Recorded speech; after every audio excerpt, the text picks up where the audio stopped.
우리가 교회입니다. 또 이 캠페인을 통해서 또 우리가 어떤 일을 해야 되는지, 교회가 어떤 사명이 있는지를 또 함께 알아가고 있습니다. 오늘 어떻게 보면 마지막 시간이기도 합니다만은 성도님들하고 같이 나누기를 원합니다. 한번 옆에 보시면서 우리가 교회입니다 하고 인사를 나눕시다. 우리가 교회입니다. 그리고 사랑하고 존경합니다 하고 인사를 나누기를, 사랑하고 존경합니다 하는 것이죠. 여러분, 지구촌에 있는 모든 단체, 그와 더불어서 이제 이 사람이 관련이 되어 있는 이런 것들을 우리가 공동체라고 그럽니다. 이 공동체 분열이나 또 어려움이 발생하게 되겠죠. 우리 장로님께서 기도하셨습니다마는 여러 가지 천재지배연, 또 그 외에 전쟁, 이런 것 때문에 또 어려움을 당하기도 합니다. 그 어려움을 당하면 피해를 가장 많이 입는 쪽이 어느 쪽일까요? 연약한 쪽입니다. 특히 이제 고아나 또 그 외에 가난한 사람들이 더 피해를 많이 입게 되죠. 이번에 전쟁이 일어난 우크라이나 상황이나 또 이 중동 상황을 한번 보십시오.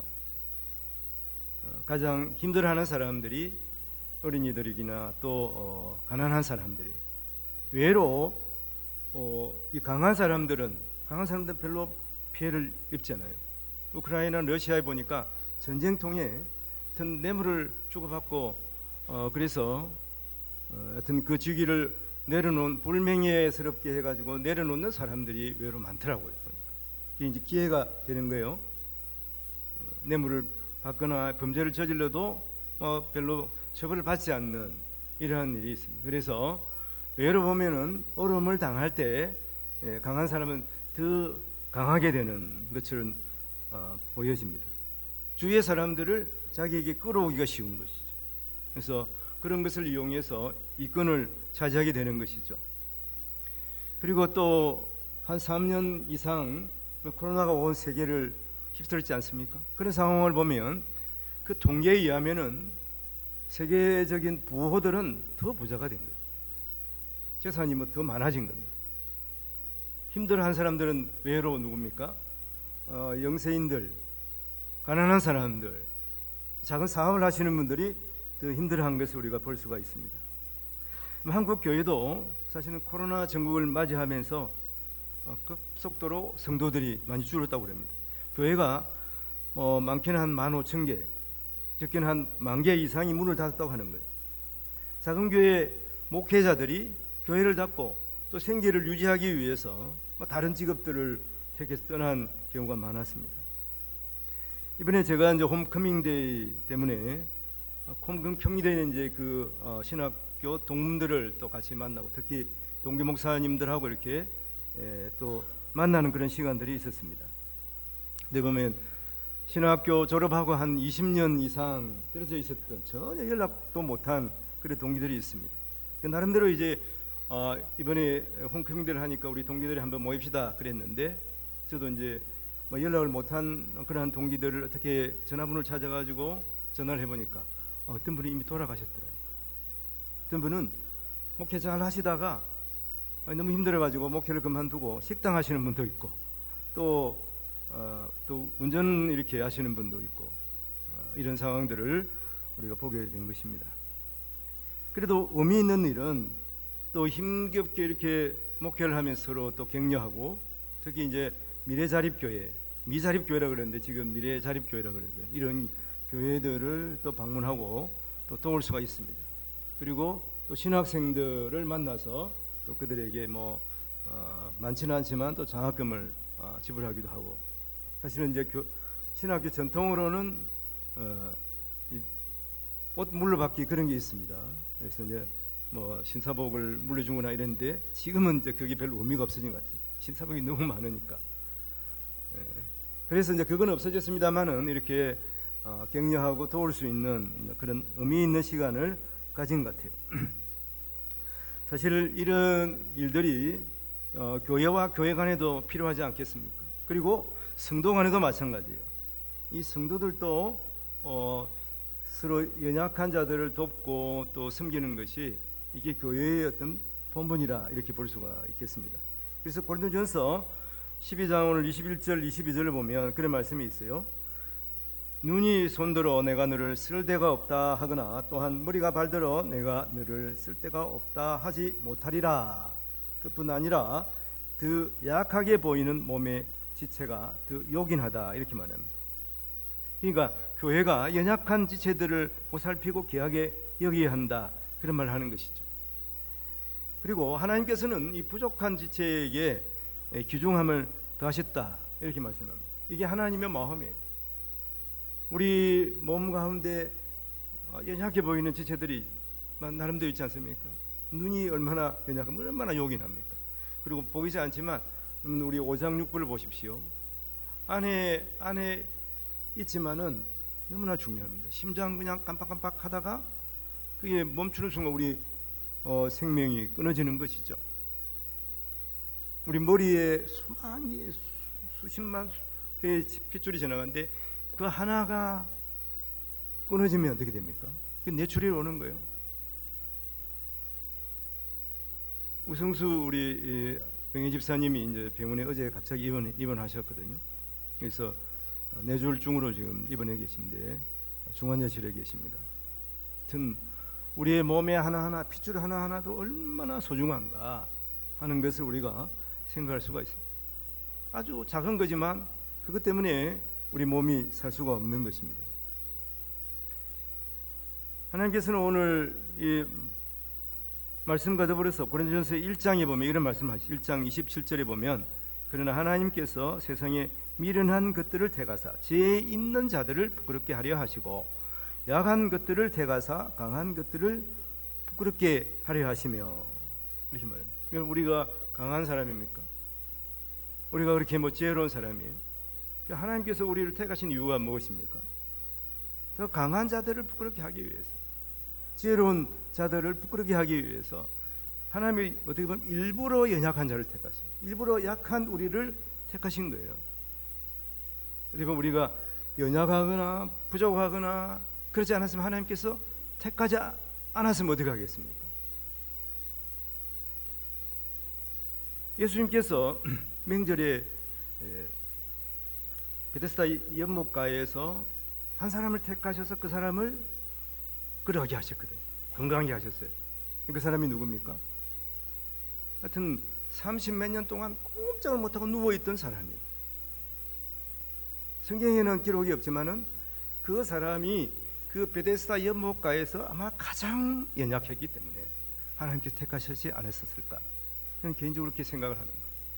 가장 연약한 지체를 하나님께서 택하셔서 또 그를 강건하게 하심으로 그 외에 다른 사람들도 오직 하나님을 의지하게 하는 것이죠. 바로 우리가 그렇게 택함을 입은 사람들이라고 하는 것을 우리가 꼭 명심하면서 신앙생활을 하는 것이죠.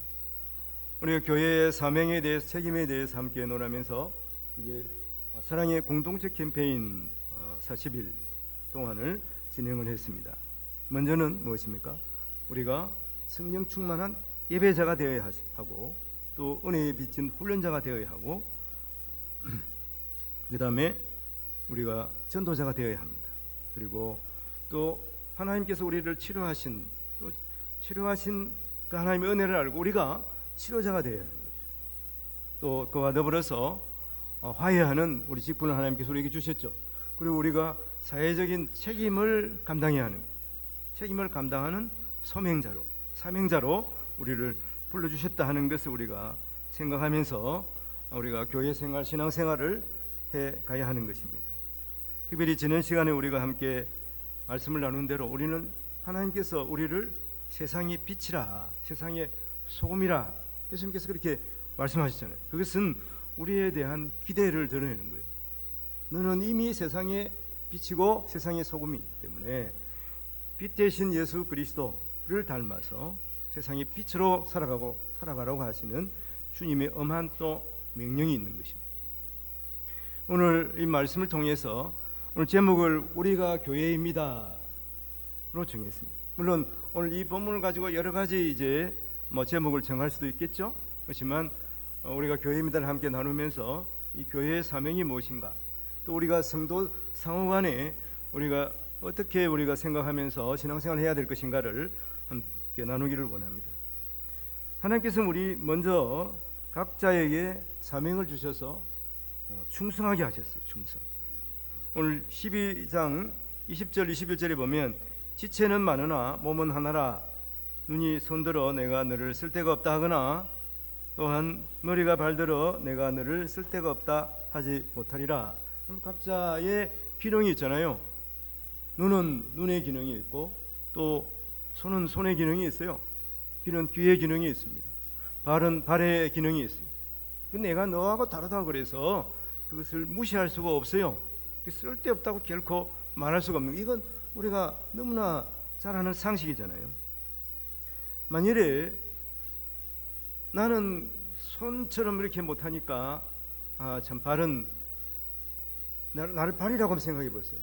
내가 손처럼 그렇게 대우도 못 받고 뭐 다른 사람 만나면은 악수도 못한다. 발을 내밀면 발을 들고 찰 거 아니냐. 이렇게 하면서 발이 실망해가지고 발의 역할을 하지 않으면 어떻게 됩니까? 큰일 나게 되겠죠. 이런 것도 우리가 생각해 봐야 하는 것이죠.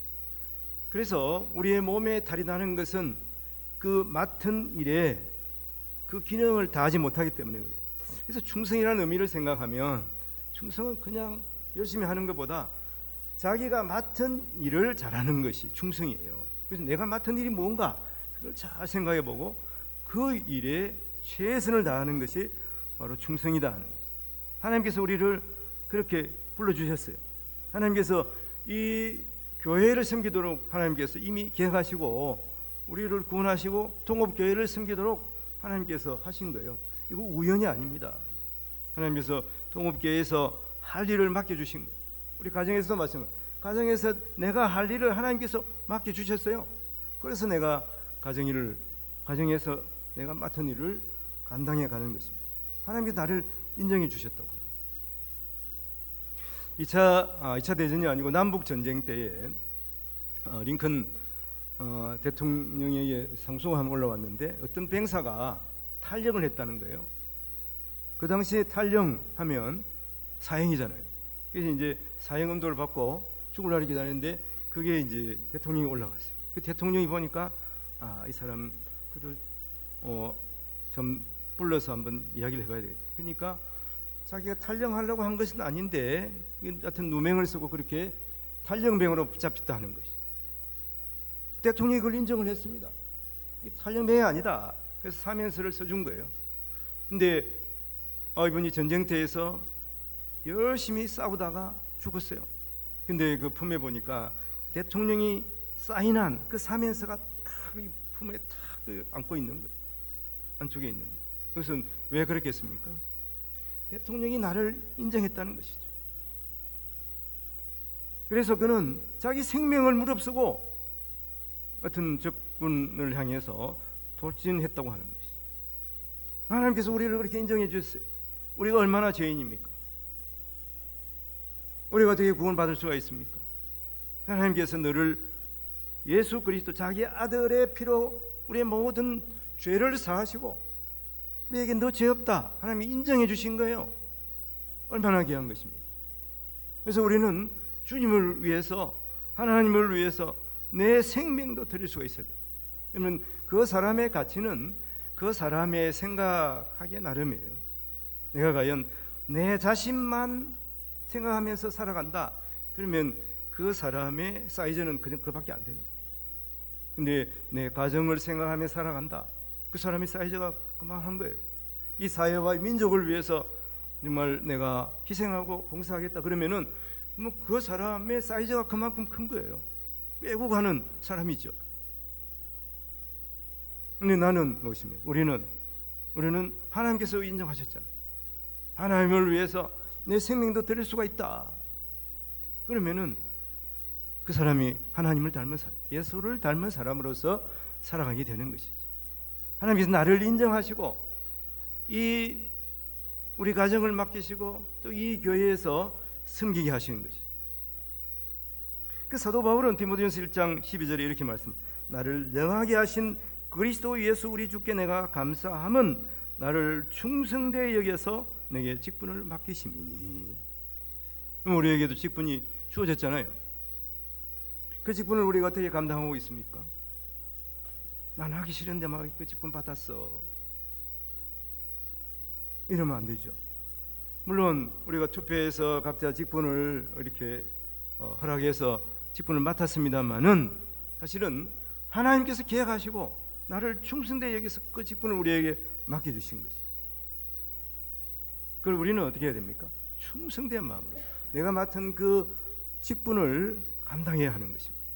그럼 하나님께서 더 큰 은사를 우리에게 주세요. 더 큰 사명을 감당할 수 있도록 하나님께서 도와주신다고 하는 것이죠. 전에는 내가 사이즈가 이밖에 안 됐지만 하나님께서 나에게 성령으로 충만하게 하시면 나에게 넓은 마음을 주시고 능력을 주시고 지혜를 주셔서 더 큰 일도 감당할 수 있다. 사실은 뭐 주안에서 크고 작은 일이 어디 있겠습니다만은 하여튼 사람들이 볼 때도 그런 일들을 감당할 수 있도록 능력을 주시는 것입니다. 주님 맡겨주신 직분과 사명을 귀한 것으로 알고 충성되이 사명을 다하는 우리 성도님 되시길 바랍니다. 두 번째는 서로 성도들이 서로 존중해야 하는 것이죠. 오늘 24절 25절에 보면 우리의 아름다운 지체는 그럴 필요가 없느니라 오직 하나님이 몸을 고르게 하여 부족한 지체에게 귀중함을 더하사 몸 가운데서 분쟁이 없고 오직 여러 지체가 서로 같이 돌보게 하셨느니라. 돌보게 하셨다고 하는 것이. 우리 몸에서 뭐 우열이 어디 있습니까? 다 얼마나 귀한 것들입니까? 사실은 우리가 몸에서 열등하다고 생각하는 그런 것들을 하나님께서 더 존귀하게 여기신다고 하는 것이죠. 그러므로 성도들도 당연히 하나님이 소중하게 여기는 지체임을 알아야 합니다. 더 연약해 보이는 지체를 하나님께서 더 소중하게 여기신다니까요. 예수님이 피로 값주고 사신 보배로운 지체들이, 성도 한 분 한 분이 얼마나 귀한 지체인가 하는 것이죠.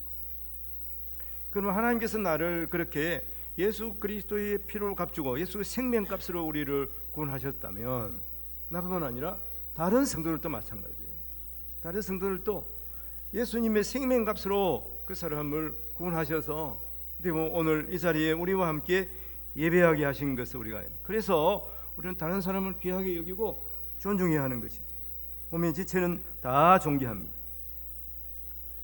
서로 대립관계가 있는 것이 아니에요. 우리 몸의 왼손과 오른손이 비슷합니다만 서로 대립하면 어떻게 돼요? 안 돼요. 이건 뭐냐? 상호 협력하도록 이렇게 하나님께서 우리를 지으셨다. 그래서 한 손으로 들면 얼마나 힘들어요. 그 두 손으로 들면 얼마나 가볍습니까? 비슷하게 보이지만 서로 협력하고 상호 존중하면서 살아가도록 우리 성도 한 사람 한 사람을 주셨다 하는 것입니다. 교회의 통일성이란 바로 이런 것이 상호 관계 속에서 이루어지고 있습니다. 그러므로 우리가 서로 순종하고 또 서로 돌보고 섬기는 그러한 교회 지체의 사명을 감당해야 하는 것입니다. 이것은 성도가 서로 화목하고 섬기는 것을 말하죠. 서로 존중하고 또 서로를 위해서 기도해야 되겠죠. 그리고 우리가 한 교회로서 교회에 좋은 소문이 나서 또 많은 이웃 사람들이 이 교회를 찾도록 하는 것을 우리가 감당해야 하는 것입니다. 서로 상호간의 관계의 그런 관계 가운데에서 서로 화목하고 하나가 되어야 하는 것이 바로 교회의 모습이에요. 그냥 각자 다르게 지으셨다는 거죠. 저는 한번 이야기를 한 적이 있는 것 같습니다만은 이제 켄트 휴저러 목사님이 이분 이제 미국에 연세가 많으신데 강의 설교의 대가예요. 제가 이제 미국에 한번 가서 잠깐 있을 때 이분만 거의 한 일주일 정도 강의를 하시더라고요. 강의를 하셨는데 사실은 이제 소감문을 제가 쓸 때에 물론 한국에도 뭐 유명한 설교가들이 있습니다만은 이러한 훌륭한 그 목사님들을 통해서 좋은 강의를 듣게 해준 것을 감사합니다. 그런데 특별히 이 켄트 후저 목사님에 대해서 제가 언급을 했습니다. 그게 또 전체 이제 웨스트민스터 신학교의 그 팜플렛이 이제 한국 교회들에 다 이렇게 광고용으로 나왔거든요. 거기에 이제 실렸더라고요. 보니까 이 목사님은 참 유머가 풍부하신 목사님인데 이런 이제 말을 들어주셨어요. 사람들은 이런 목회자를 원한다. 이렇게 하면서 검소하고 옷을 잘 입어야 하지만은 초라해서는 안 된다 하는 것이. 또 성도를 다정하게 대할 줄 알아야 하지만은 도가 지나쳐서는 안 된다. 유머가 넘쳐야 하지만은 가볍고 경박해서는 안 되고, 또 교회를 신방해야 하지만 교회 사무실을 비워서는 안 된다. 이런 목회자 있겠습니까? 몸이 뭐 5개 6개라도 힘들 거예요. 근데 저에게 가장 이런 말을 많이 하는 사람이 이 교회에 있어요. 잔소리처럼 합니다만 바로 제 집사람이 그럽니다. 하여튼 별로 하여튼 좀 개문적습니다만 그런 거예요. 모든 사람을 비위를 다 맞춰줄 수는 없죠. 그래서 때로는 목사로서 또 오해를 사기도 하는 것이. 근데 이제 그때마다 이 집사님, 권사님, 마누라 이건 아니야 하고 변명을 할 수는 사실은 없어요. 때로는 침묵해야 돼요. 그래서 이제 그 다음에 목회 상담학을 공부하는데 든 목사님이 그러시더라고요. 때로는 3초 참아야 할 때도 있고, 때로는 한 3일 참아야 될 때도 있는데, 여러분 목회자는 그때 기도해야 돼요. 기도하면은 저절로 99.9%는 3개월 안에 하나님이 다 풀어주신대요. 그래서 인내하고 기다리라 하는 그런 말씀을 하셨습니다. 그때 보면 평생 풀리지 않는 그러한 관계가 있을 수도 있습니다만은 그거는 이제 스스로 부족하다고 인정을 해야 되는 부분이기도 하죠. 저는 항상 목회자는 어때야 돼요? 성도들에게 감사한 마음을 갖고 있어야 돼요. 처음에 말씀을 드린 것처럼 한 분 한 분이 너무나 귀한 분들이죠. 솔직히 말씀드리면 간혹가다 미울 때도 있지 않겠습니까? 그렇지만 가만히 생각하면 어떻습니까? 예수 그리스도의 피로 값주고 사신 성도예요. 너무나 귀한 분들이. 그래서 항상 그런 생각을 하면서 미워하는 마음을 지어버려야 되는 거예요. 이게 목회자만 그런 게 아니에요. 우리 성도들 상호간에 그래야 하는 것을 말씀하고 있습니다. 항상 감사하며 살아야 돼요. 우리가 열왕기상을 보면서 그렇잖아요. 나름대로 여호사밧 왕은 정말 훌륭한 왕 같아요. 그래서 성경에 보면 정직했어요. 근데 이제 그분의 약점은 또 뭡니까? 그분의 약점은 다른 사람하고 다 친하고 이게 화합하기를 좋아하는 그러한 왕이었어요. 그러다 보니까 북쪽에 아합 왕하고도 친해가지고 아합 왕과 사돈이 됐다는 여호사밧 왕. 그러니까 나중에는 정말 남유다의 가장 큰 위기를 당했습니다. 그 아합 왕의 딸인 이달랴가 남유다의 같은 시집을 왔거든요. 요람 왕이 시집을 와가지고 요람 왕 아들 아시아가 죽자, 그냥 왕도 죽고 결국은 됐습니까? 왕자 다윗의 족속은 다 쳐버려요. 다 죽였어요. 그래서 한 사람이 겨우 살려가지고 나중에 다윗의 왕권을 계속 남유다에서 이어지게 하는 이러한 일이 있었거든. 그때 자기의 강점이 약점이 될 수도 있다고 하는 것이죠. 세상에 완벽한 사람이 없다고 하는 것을 우리가 생각합니다. 그러면 우리는 서로를 인정하면서 또 내가 맡은 일이 있어요. 내가 감당할 수 없는 일이 또 교회도 있지 않겠습니까? 내가 할 수 있는 그 일, 내가 맡은 그 일에 최선을 다해 너무 일에 너무 관여하거나 그래서는 안 된다고 하는 것을 우리가 또 이 말씀을 통해서 생각할 수가 있습니다. 우리 교회는 그렇지 않습니다만은 어떤 교회는 이제 젊은 권사님 또 연세가 많으신 권사님 있잖아요. 젊은 권사님들이 보니까 마음에 안 들거든요. 젊은 권사님. 그 젊은 권사님들이 해야 되는 그 일을 내가 해야 된다 일일이 잔소리를 하면은 젊은 권사님들이 길을 펴지 못하고 일을 잘 할 수가 없는 것이죠. 그래서 우리가 내가 할 일을 최선을 다해서 하는 그것이 바로 충성된 일이다, 충성이다 하는 것을 생각하면서 성도 한 사람 한 사람, 성도 가정 한 사람 한 사람 우리가 소중하게 보면서 그들을 인정하고 특히 그리스도의 향기를 바라는 그런 우리 교회, 우리 성도들 또 우리 성도들의 가정이 되시기를 바랍니다. 근데 사실 모든 일을 통해서 우리는 하나님께 영광을 돌리는 존재로 지어졌다고 하는 것이죠. 오늘 26절 27절에 보면 만일 한 지체가 고통을 받으면 모든 지체가 함께 고통을 받고 한 지체가 영광을 얻으면 모든 지체가 함께 절구하느니라. 그 다음에 말씀이 너희는 그리스도의 몸이요 지체의 각 부분이라 이렇게 말씀합니다. 지체들은 서로 공동체 의식과 또 공동의 감정을 가져야 하는 것이죠. 앞에도 말씀을 드렸습니다마는 독립된 것이 아니고 서로 유기체적으로 서로 연관성을 가지고 있는 것입니다. 그러므로 사도 바울은 하나의 유기체로 지원받은 사람의 몸이 갖고 있는 특성을 설명하면서 이 교회의 공동체성을 말하는 거예요. 그래서 머리 대신 예수 그리스도의 몸으로 교회가 존재하고 그 몸의 각 지체로서 성도가 존재한다 이렇게 말씀합니다. 그 우리 한 사람 한 사람이 사실은 교회의 표제예요. 교회를 드러내고 있는 것이죠. 그래서 마틴 로이드 존슨 목사님이 에베소서 강의 집중해서 에베소서가 이 교회론에 대해서 말씀하고 있지 않습니까? 이런 에피소드를 들려주는 거예요. 어떤 신문에 보니까 교회 학교 교사 출신인 누구누구가 이런 비리를 저질렀다 이렇게 이제 신문에 나온 거예요. 어떤 거기 이 사람이 이런 잘못을 범했다.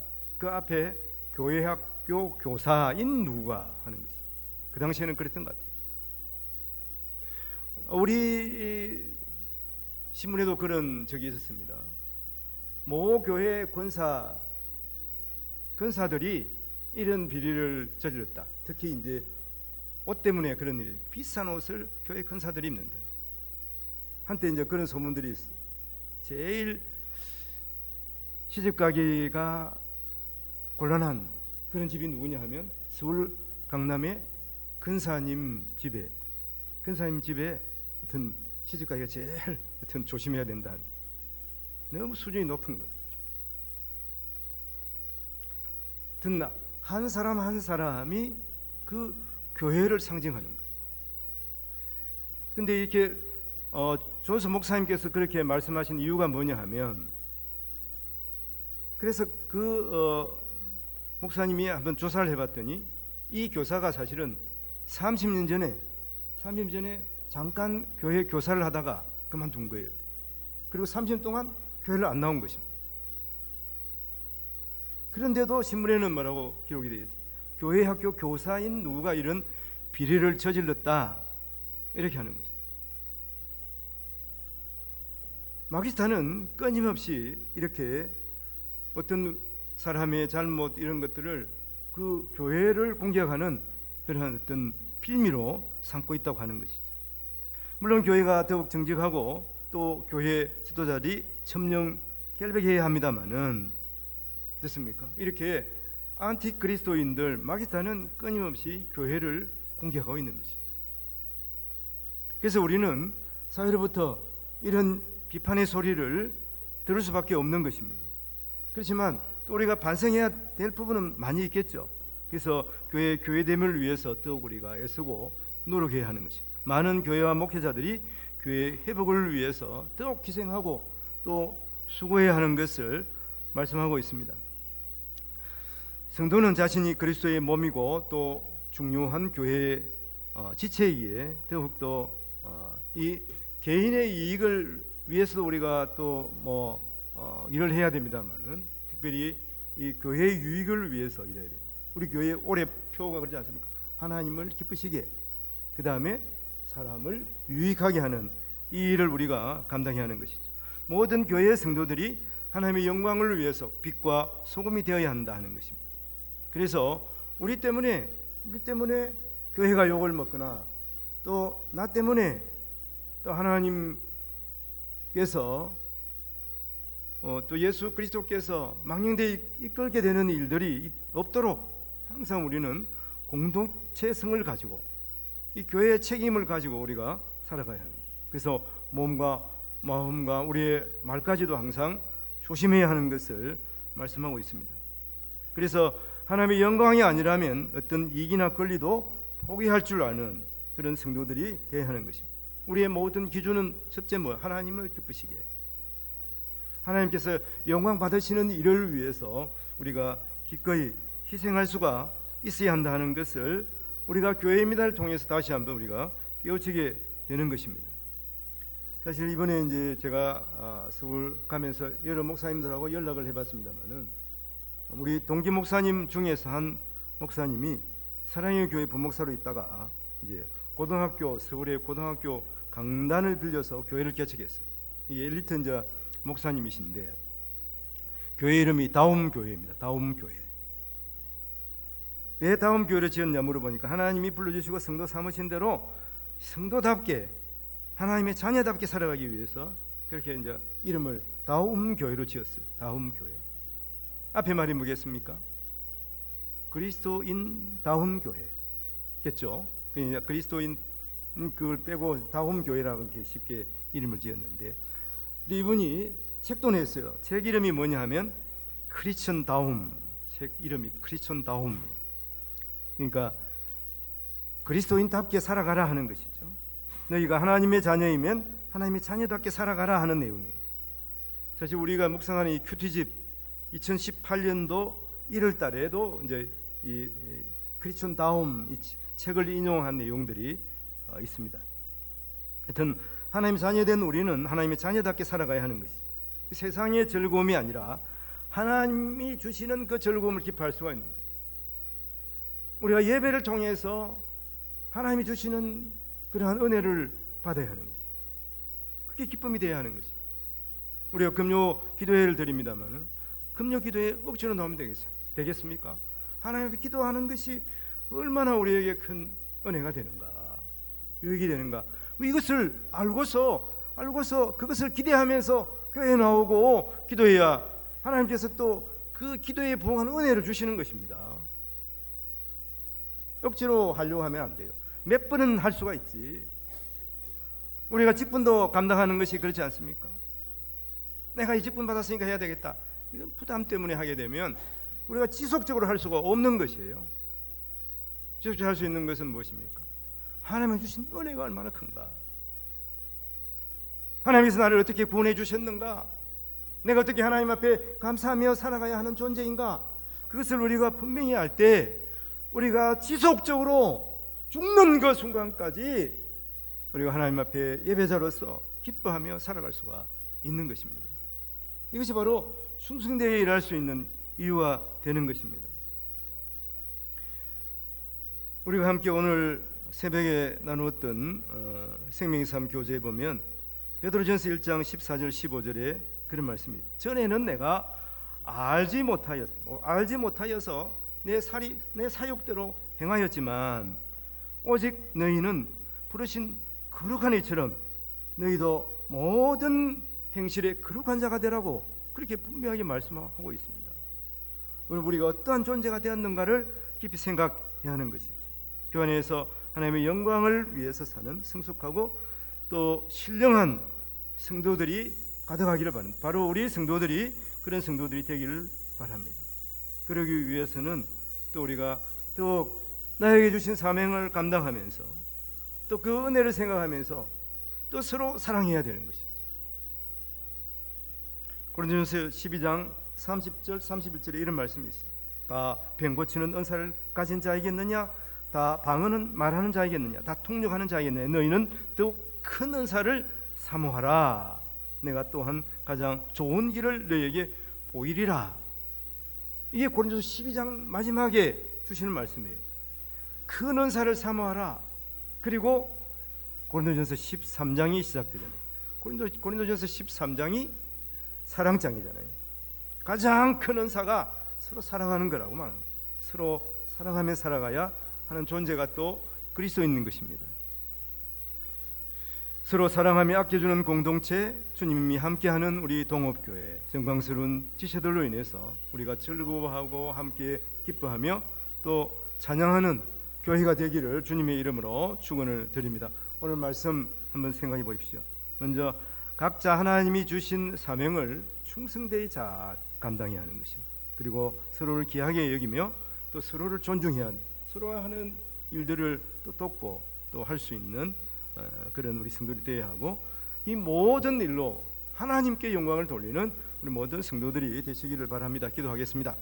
하나님 아버지, 우리를 하나님의 자녀 삼으시고 사명을 주심을 감사합니다. 서로를 존중하고 사랑하며 모든 일로 하나님의 영광을 돌리게 하여 주시옵소서. 우리가 교회입니다. 공동체 훈련을 통하여 하나님을 기쁘게 하며 또 이웃을 유익하게 하는 우리 성숙한 모든 성도들이 되게 하여 주시옵소서. 예수님 이름으로 기도하옵나이다. 아멘. 우리 함께 일어서서 208장 찬송 함께 불러